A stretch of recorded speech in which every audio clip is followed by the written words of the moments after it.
بسم اللہ الرحمن الرحیم۔ السلام علیکم ورحمۃ اللہ وبرکاتہ۔ الحمد لولیہ والصلاة لنبیہ محمد وآلہ وصحبہ اجمعین، اما بعد۔ حاضرین و ناظرین، یہ درس نمبر 1838 ہے اور آج سورہ حامیم السجدہ مکیہ کی تفسیر کا ہم آغاز کر رہے ہیں۔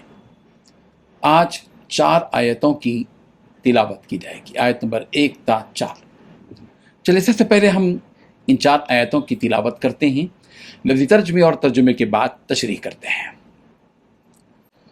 اعوذ باللہ من الشیطان الرجیم، بسم اللہ الرحمن الرحیم۔ حامیم تنزیل من الرحمن الرحیم، کتاب فصلت آیاته قرآنا عربیا لقوم يعلمون، بشیرا ونذیرا، فأعرض أكثرهم فهم لا يسمعون، صدق اللہ العظیم۔ لفظی ترجمہ یوں ہے، حامیم حامیم تنزیل نازل کی ہوئی، من الرحمن الرحیم رحمان و رحیم کی طرف سے، کتاب ایک ایسی کتاب ہے، فصلت کہ کھول کر بیان کی گئی ہیں، آیاتہ اس کی آیتیں، قرآناً درا حال یہ کہ قرآن ہے، عربی لقوم عربی اس قوم کے لیے جو یعلمون جانتے ہیں، بشیرا خوشخبری دینے والا، ونذیرا اور ڈرانے والا، فاعرض پھر منہ موڑ لیا، اکثرہم ان میں سے اکثر نے، فہم لا یسمعون پس وہ نہیں سنتے۔ ترجمہ یوں ہے، حامیم یہ کلام اس ذات کی طرف سے نازل کیا جا رہا ہے جو سب سے مہربان ہے، سب پر مہربان ہے، بہت مہربان ہے۔ عربی قرآن کی شکل میں یہ وہ کتاب ہے جس کی آیتیں عمل حاصل کرنے والوں کے لیے، علم حاصل کرنے والوں کے لیے تفصیل سے بیان کی گئی ہیں، پھر بھی ان میں سے اکثر لوگوں نے منہ موڑ رکھا ہے، جس کے نتیجے میں وہ سنتے نہیں ہیں۔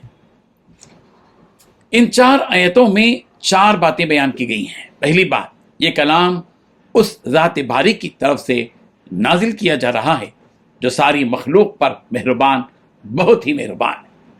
دوسری بات، عربی قرآن کی شکل میں یہ ایسی کتاب ہے جس کی آیتیں علم حاصل کرنے والوں کے لیے تفصیل سے بیان کی گئی ہیں۔ تیسری بات، یہ قرآن خوشخبری دینے والا بھی ہے اور خبردار کرنے والا بھی۔ چوتھی بات، پھر بھی ان میں سے اکثر لوگوں نے منہ موڑ رکھا ہے، جس کے نتیجے میں وہ سنتے نہیں ہیں۔ بزرگان محترم، قرآن مجید و مقدس کتاب ہے جو کسی مخلوق کی پیداوار نہیں ہے، بلکہ وہ زمین و آسمان کے خالق و مالک کی طرف سے نازل کی ہوئی کتاب ہے۔ اسی حقیقت کو اللہ تعالیٰ نے یہاں بتلایا ہے کہ یہ کلام اس رب ذوالجلال کی طرف سے نازل کیا جا رہا ہے جو بڑا مہربان، نہایت رحم والا ہے۔ سورۃ الشعراء میں قرآن مجید کے بارے میں وہ بنیادی حقیقتیں بیان کی گئی ہیں کہ اس قرآن کو کس نے نازل کیا، کس کے ذریعے نازل کیا گیا، کس پر نازل کیا گیا، کس زبان میں نازل کیا گیا۔ چنانچہ فرمایا گیا، وَإِنَّهُ لَتَنزِيلُ رَبِّ الْعَالَمِينَ نَزَلَ بِهِ الرُّوحُ الْأَمِينُ عَلَى قَلْبِكَ لِتَكُونَ مِنَ الْمُنذِرِينَ بِلِسَانٍ عَرَبِيٍّ مُبِينٍ۔ بے شک یہ کتاب تمام جہانوں کے رب کی طرف سے نازل کی گئی ہے۔ اس کتاب کو اللہ کے حکم سے روح الامین یعنی جبرائیل نے آپ کے دل پر اتارا۔ اس کتاب کو اتارنے کا مقصد یہ ہے کہ آپ اس کتاب کے مضامین اور گزری ہوئی قوموں کے واقعات سے لوگوں کو ڈرائیں، اور یہ کتاب جو نازل کی گئی ہے وہ فصیح اور واضح عربی زبان میں۔ یہاں پر اللہ تعالیٰ کی 2 صفتوں کی جانب قرآن میں کی نسبت کی گئی، الرحمن الرحیم۔ اس کا مقصد یہ بھی ہو سکتا ہے کہ جب یہ کتاب اس رحم کرنے والے پروردگار کی جانب سے نازل ہوئی ہے تو اس کتاب میں احکامات بھی وہی ہیں، وہی ہوں گے جن میں آسانی ہوگی، کیونکہ وہ رحم کرنے والا رب کسی کو مشکل اور سختی میں ڈالنا نہیں چاہتا۔ تو جب احکام آسان ہوں گے تو انسانوں کو اس پر عمل کرنے میں کوئی پریشانی نہیں ہوگی۔ اللہ تعالیٰ نے فرمایا کہ اس عربی قرآن کی جو آیتیں ہیں اس میں انسان کو ہر چیز کی تفصیل مل جائے گی اگر تم اس کے مضامین کو سمجھ سکو۔ بعض علماء تفسیر نے اس آیت کی تفسیر یوں کی ہے کہ اس عربی قرآن کریم کی آیتیں حق کو باطل سے جدا کرنے والی ہیں، یعنی اگر تم علم والے ہو اور اس کتاب کو پڑھو تو تمہیں معلوم ہو جائے گا کہ حق کیا ہے اور باطل کیا ہے۔ اس آیت میں اللہ تعالیٰ نے علم کی شرط لگائی ہے، وہ اس لیے کہ بغیر علم کے اگر کوئی اس کتاب عظیم کو پڑھے گا تو وہ اس کے مضامین میں الجھ جائے گا اور ہو سکتا ہے کہ وہ قرآن کو صحیح طور پر سمجھ نہ سکے اور راستے سے بھٹک جائے۔ اس لیے قرآن کریم میں غور و فکر کرنا اور اس کے وہ مضامین جو غیر واضح ہیں ان کا تلاش کرنا یہ علماء کا کام ہے، نہ کہ عوام کا۔ البتہ قرآن مجید کی آیات محکمات کو سمجھنا جو واضح ہیں، ظاہر بات ہے کہ وہ سارے ہی مسلمان قرآن مجید کے ان آیات محکمات کو سمجھیں گے، اس میں غور و فکر کریں گے اور کوئی بہانہ تلاش نہیں کریں گے کہ اس کتاب کو پڑھنا سمجھنا بہت مشکل ہے اور یہ بہانہ کر کے اس قرآن مجید سے کہیں دور نہ ہو جائیں۔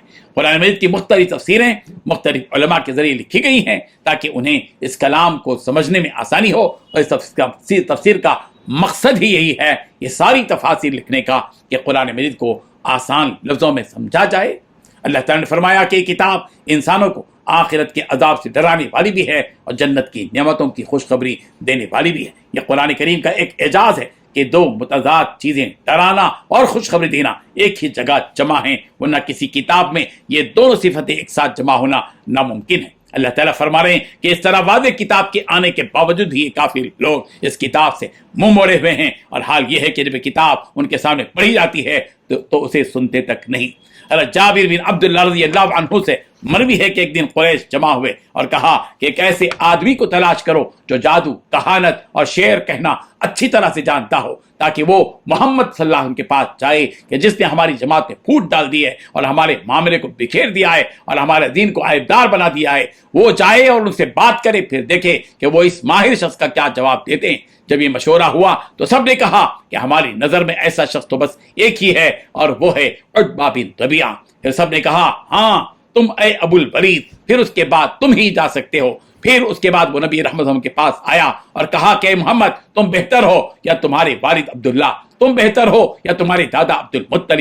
یہ بات سن کر رسول رحمت صلی اللہ علیہ وسلم خاموش رہے تو اس نے پھر سے کہا کہ اگر تم یہ سمجھتے ہو کہ وہ لوگ تم سے بہتر ہیں تو تمہیں معلوم ہونا چاہیے کہ وہ لوگ ان معبودوں کی عبادت کرتے تھے جن پر تم عیب لگا رہے ہو، اور اگر تمہارا خیال ہے کہ تم ان سے بہتر ہو تو تم بات کرو، ہم تمہاری بات سنیں گے۔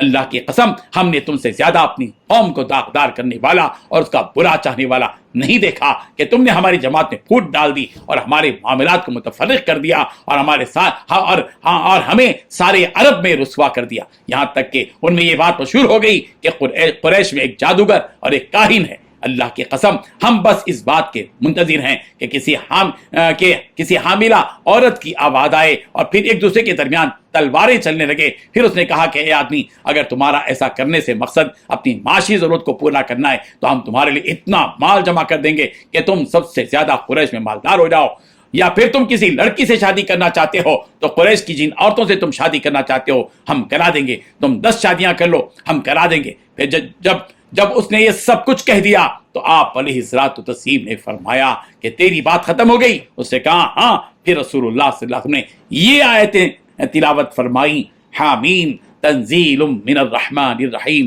کتاب فصلت آیاتہ قرآنا عربیا لقوم یعلمون۔ یہاں سے فَإِنْ أَعْرَضُوا فَقُلْ أَنذَرْتُكُمْ صَاعِقَةً مِثْلَ صَاعِقَةِ عَادٍ وَثَمُودَ تک پڑھی تو عتبہ نے کہا بس ہے، اس کے علاوہ تمہارے پاس اور کچھ ہے؟ آپ صلی اللہ علیہ وسلم نے فرمایا، پھر وہ واپس قریش کے پاس گیا تو ان لوگوں نے اس سے پوچھا کہ کیا معاملہ ہوا؟ اس نے کہا وہی جس کی تم لوگ باتیں کر رہے ہو، میں نے ان سے وہی کہا۔ تو پھر قریش نے پوچھا تو کیا پھر اس نے تمہاری بات کا جواب کیا دیا؟ عتبہ نے کہا قسم ہے اس ذات کی جس نے فطرت بنائی، مجھے اس بات کے علاوہ اس کی کوئی بات سمجھ میں نہیں آئی۔ پھر اس نے یہ آیت قریش کے سامنے تلاوت کی۔ اللہ اکبر۔ قریش نے کہا تیرا برا ہو، وہ تجھ سے عربی میں بات کر رہا تھا اور تجھے یہ بھی پتہ نہ چلا کہ وہ کیا کہہ رہا ہے۔ اس نے کہا اللہ کی قسم مجھے سمجھ میں ہی نہیں آیا جو اس نے کہا سوائے صاعقہ کے ذکر کے، یعنی بجلی کی کڑک۔ میرے حال یہ آیتیں ہیں جن کی تفسیر میں یہ واقعہ بیان کیا گیا ہے۔ اللہ تبارک و تعالیٰ ان آیات کو سمجھ کر ہمیں قرآن مجید کی حقیقت کو سمجھنے کی توفیق عطا فرمائے۔ آمین۔ وآخر دعوانا ان الحمد للہ رب العالمین۔